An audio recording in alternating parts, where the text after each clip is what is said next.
Good morning, Zero here, and today we're talking about Xbox exclusivities with Bethesda, because that's probably going to be a thing now. So let's get into it, shall we?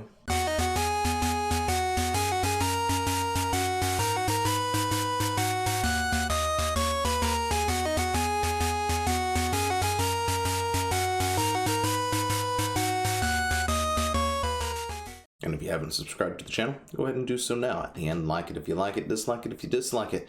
Grab yourself a cup of coffee, sit back, relax, as we dive into the Xbox exclusivity train. Is that a train? Maybe more like a hole? I don't know. Anyway, we talked about this when we talked about Microsoft buying ZeniMax, right? We briefly touched on it. Is there a possibility of things going to be exclusive? And at the time I wasn't really 100% sure. I mean, I'm still not 100% sure. It is something that could quite possibly happen. And of course, a lot of questions were asked by a bunch of people online. What does that mean right now? What does that do for everything else? Because things like id Software, Bethesda, and the other studios that were under ZeniMax have things that are currently out there, multi-platform and other stuff like that. And, that stuff alone, there's nothing really to worry about, right? It's not like Microsoft is going to suddenly pull Fallout 3 or 4 or anything from the Steam library or the PS4 library or anything like that. Those things are still going to be sold as is, because generally when a lot of these things happen, there's an existing contract, and then, when they buy the studio, if I remember correctly, I'm not a lawyer or anything else like that, but generally when you purchase an asset like say ZeniMax, and ZeniMax has all these studios under them, whatever contracts that are currently in effect continue to be in effect, regardless of who is doing the purchasing. So even though Microsoft bought ZeniMax, giving them access to Bethesda, whatever Bethesda and ZeniMax contracts with, say, Sony happen to be, say if they've got like this 10-year contract where they've got to supply Fallout 3 for, for Sony for 10 years across whatever platform they have, that would still be a thing. So even if we're in, say, year 8 of 10, for the next 2 years, Fallout 3 would still be available, generally on a Sony platform. Unless, Microsoft decides they're just going to break that contract, which of course comes with fees and all this other stuff, where Sony could probably sue them, and unless there's some kind of get out clause or something. But don't. I may be wrong on how that works. I'm not a lawyer or anything like that, but essentially that's what it essentially that's sort of the gist of how this stuff, I'm pretty sure, works, if I'm remembering correctly, right? Anyway, so current things and stuff, really, there's nothing really to worry about. However, for next gen, that's a different story, right? Nothing's really set in stone. We don't have an Elder Scrolls 6. Starfield's not out. Fallout 5 is not even a thing yet. It's not even talked about, I don't think. But anyway, coffee. Yeah, it's kind of cold out here too in these mornings. But yeah, there was a thing done, an interview done with Spencer, and some things were said, right? Which leads to there might be a chance that Bethesda titles from here on forth are now going to be Xbox exclusive. Now, Microsoft has been making really big moves lately. They bought up ZeniMax.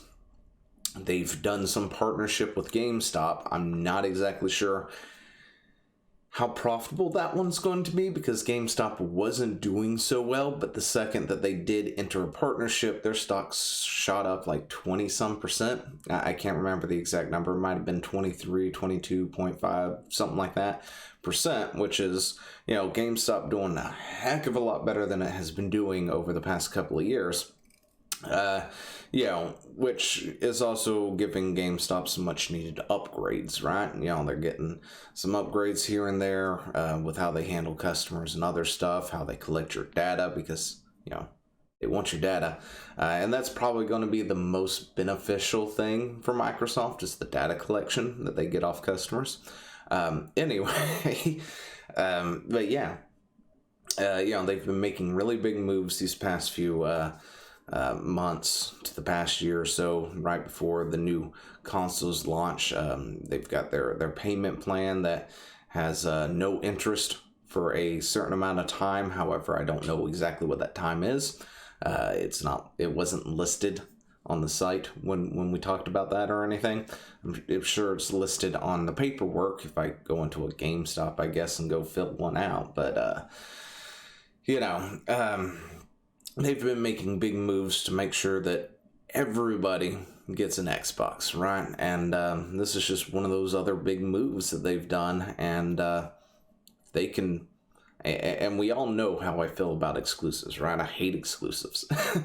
I'm not a big fan of exclusives. I understand why they're exclusive, mainly to push, consoles and certain things.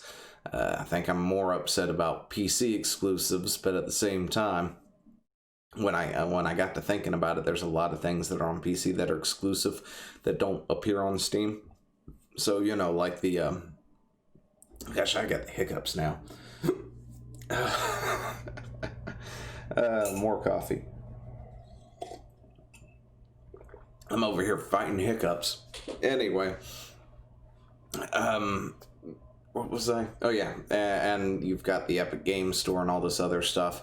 And then, of course, before then you have like the Blizzard storefront, and then you've got the Bethesda storefront, and other games that have their own storefront. You've got the Origin launcher, so exclusives, I don't like them, but at the same time, I understand why they exist. They're there to push some things. Of course, with Microsoft, it's not going to be just purely Xbox exclusive, because Microsoft has their PC front, right? They've got their PC store, they got their Xbox Game Pass, which I absolutely love. They've got what's the other thing? xCloud going on, and Xbox is definitely doing some pushing here. But let's take a look here at these quotes real quick. But Kotaku had asked Spencer if they could still recoup the $7.5 billion. That's a lot of money.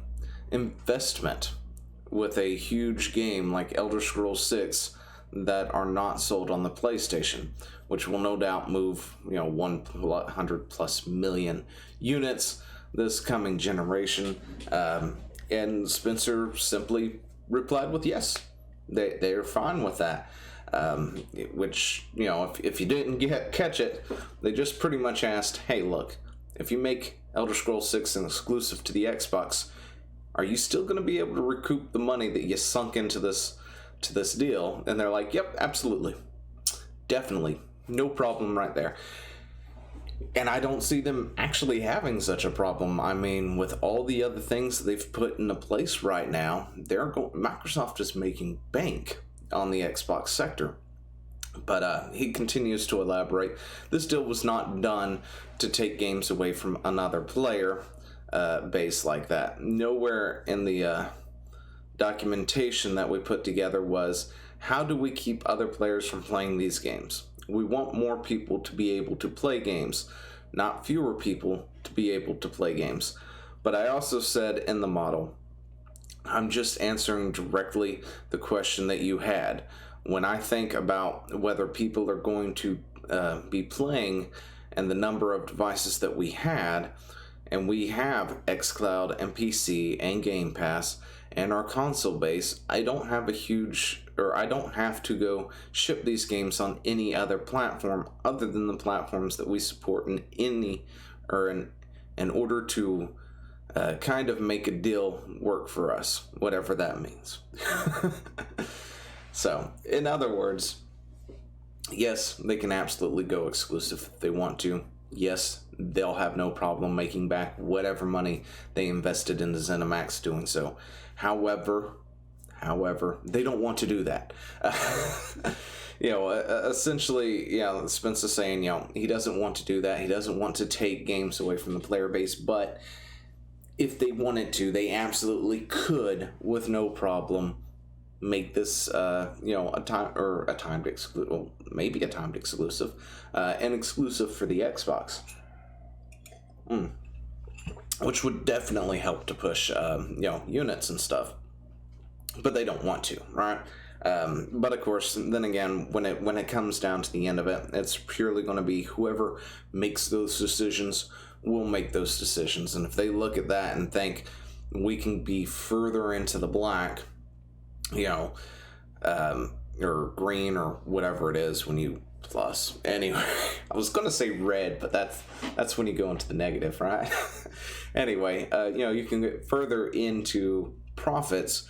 If, say, they made this exclusively only, then they'll do it, right? More than likely, whoever's going to call that shot will definitely call that shot. And it could be, I'm not really 100% sure who over at Microsoft would be calling those shots, to be totally honest. It could be Spencer himself. It could be the board of whatever, who override him or something. But, when it comes down to it, they're going to make the decision probably based on what makes the most money, because that's generally how a lot of these things do. If they don't, I'll be pleasantly surprised. But don't be surprised if you get the PS5 and then 2 years from now they go ahead and say, hey, Elder Scrolls 6 is coming in a year, Xbox only, that sort of thing. Don't be surprised about that, right? It's a possibility, especially since Xbox does own ZeniMax, but at the same time, other studios that Xbox own don't do exclusives. So it's one of those things that it's possible, but it doesn't necessarily mean it's going to actually happen, right? Anyway, let me know what you think down in the comments below, and I will talk to you later. See ya! Hey, thanks for watching. Don't forget to leave a comment, smash that like button, and always subscribe for more. And of course, there are other videos floating around somewhere on the screen, so click one of those and see if you can find something that suits your fancy. Till then, I'll see you later. Bye.